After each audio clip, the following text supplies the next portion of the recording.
there's so many books written about becoming successful, so no one's Right. reading them. Right. There's so much free content out there. Of course. Find out who's your competition around the area. Google. If you Google landscapers near me, who's your competition, right? Right. If you go on Google and then you go the private set, when you can look at privately, just go on private and type in, figure out their reviews. What are they doing? How's their website look like?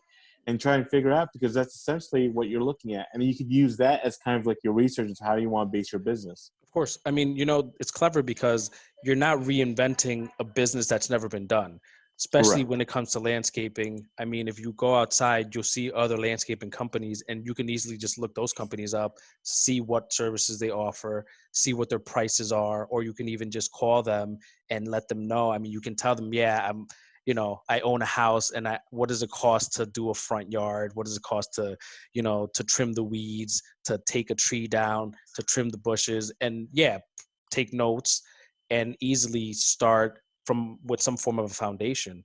Yep. From there, YouTube, of course, a lot of people don't realize, but you can probably Google YouTube how to start a landscaping business, and it's probably all there because somebody has done the work for you. So the Correct. reality is there's no excuse. That's what I have come to notice. If you wanted to start a business, there's no real excuse. A legitimate excuse. Obviously, you can make things up in your mind to prevent you from moving forward, which I think is associated with some form of fear of failure, or fear of being judged for failing by somebody else.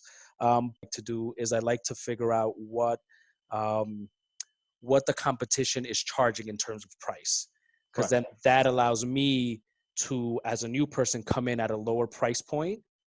That way I can figure out my profit margin.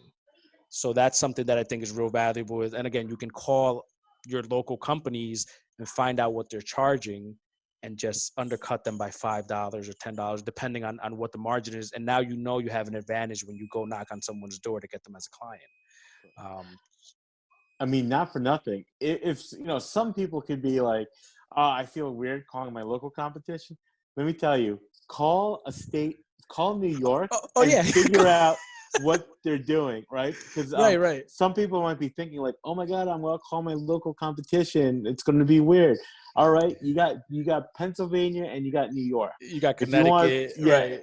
If you want to see what New York is charging. And then we have to be in that same range, Of right? course, Give or of take a course. couple hundred. So yeah, That's a good and point. that's That's a exactly good right. point.